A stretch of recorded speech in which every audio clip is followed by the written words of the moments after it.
Do you remember the first anime you watched? For me, it was Death Note. I was in 7th grade at the time. I remember how enthralled into the fictional world I was right from the start as I watched the Death Note slowly descend from the Shinigami realm into the human world. From there, my life was forever changed. Our first exposure to anime is indelible. Our love began at that moment, with the first anime we experienced, with the first episode we watched. And this brings me to the topic of my video, what I believe to be the greatest first episode in anime history, To Your Eternity.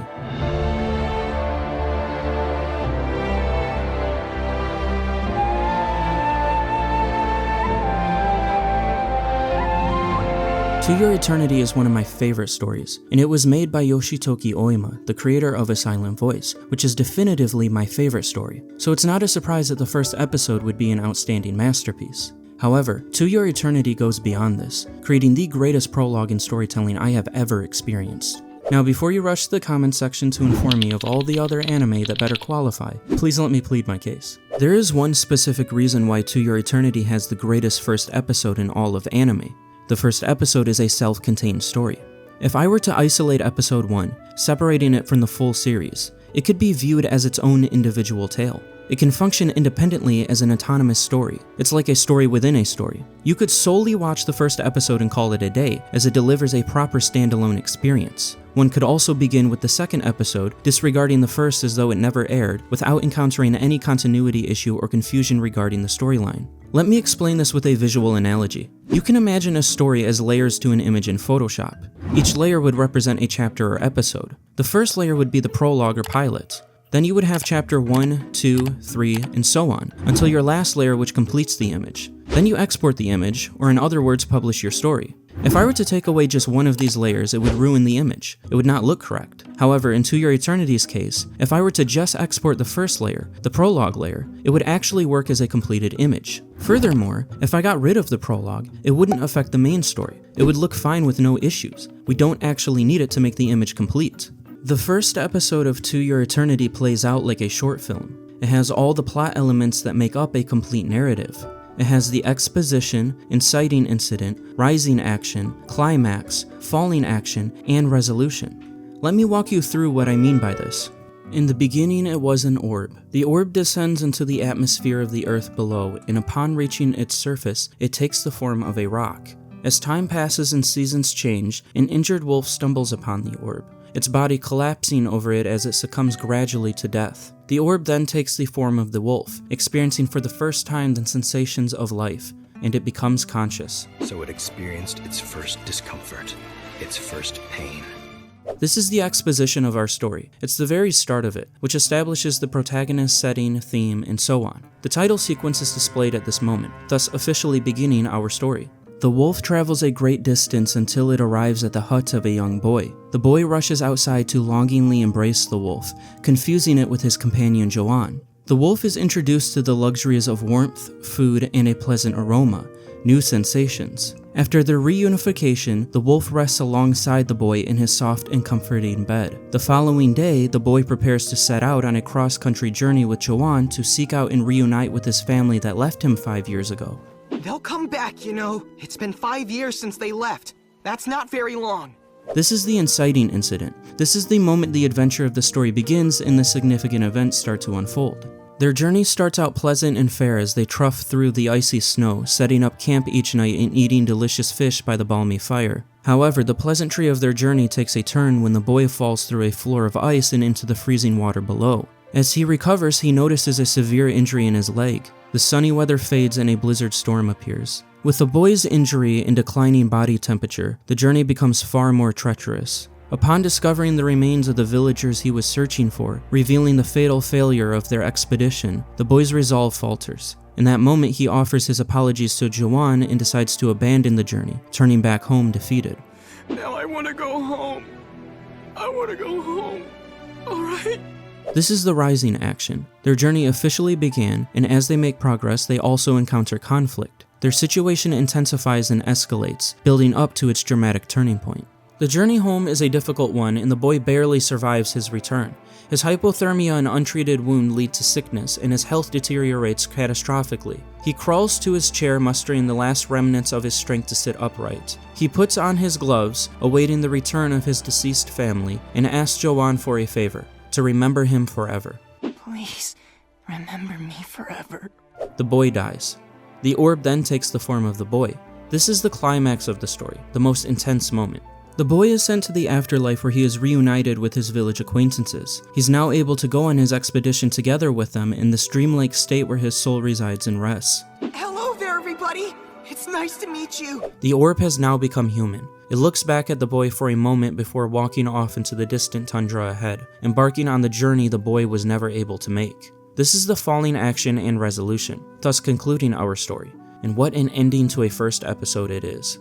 It would be suitable as a permanent ending. With the orb now fully conscious, the rest would be history. This would follow Chekhov's belief that a story should end on ambiguity, leaving the reader to draw their own conclusions. His style of writing offered an anti-closure approach to storytelling, stating, "When I am finished with my characters, I like to return them to life." What sort of life awaits the orb past this point? This echoes the ending of The Step, in which Chekhov reflects this question back towards the reader. What would that life be like?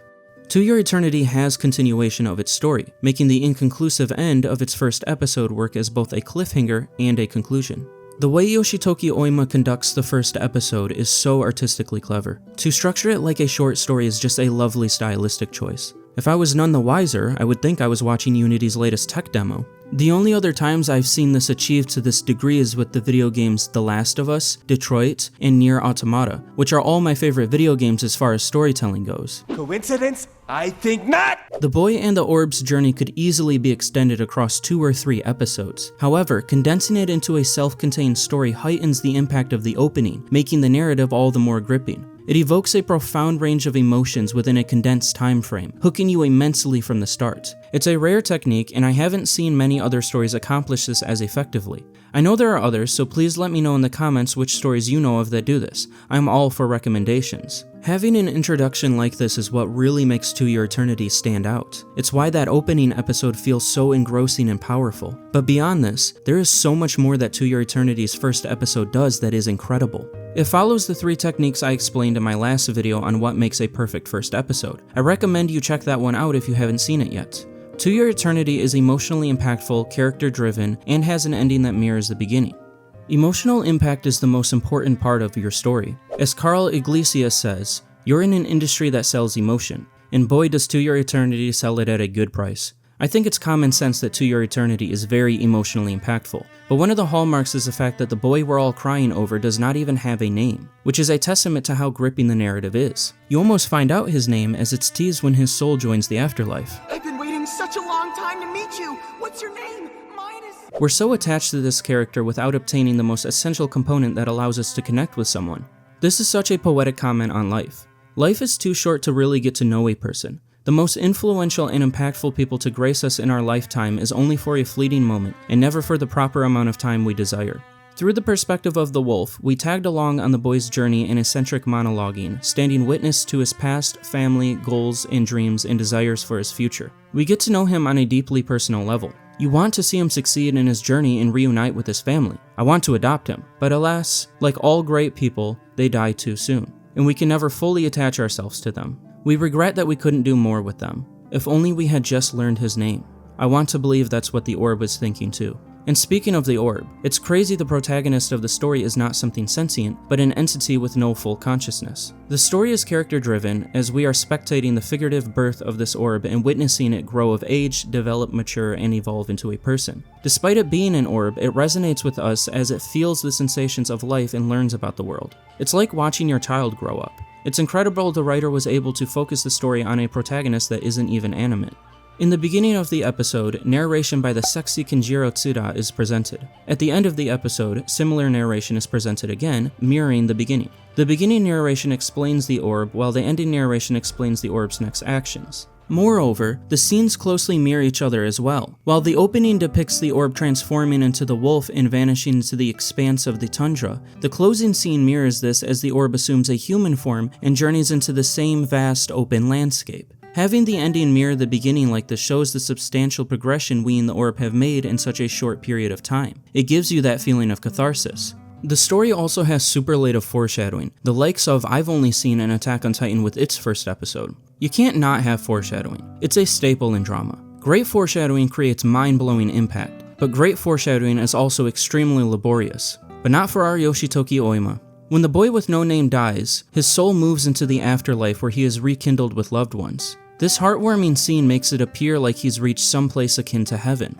But this scene actually holds more importance than the first-time watcher would project. This importance, however, isn't revealed until Season 2. What it foreshadows is the full capability and extent of Fushi's powers and exactly how his powers work. For now, in the first episode, this looks like nothing more than a gratifying closure to the boy's death. There is also foreshadowing indicating how the first episode will end. The beginning explains the abilities of the orb, to capture the reflection of many things and change its appearance in response to strong impetus. We're then shown it taking the form of the wolf after the wolf dies. This is our foreshadowing. The impetus for transformation is derived in the death of that which it's close to.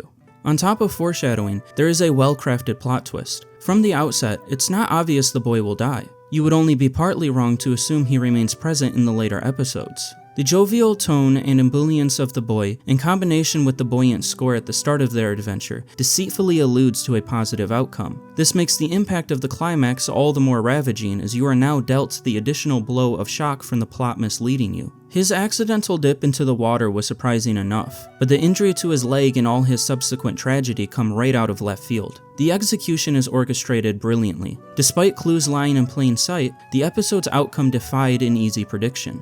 The ending scene shows the orb, now taking the form of the human boy, walking off into the vast landscape ahead. Then the scene ends on the boy, who has now died, resting peacefully in his chair. I'm assuming the orb put him there since he fell off of it earlier. This final shot really hits hard emotionally.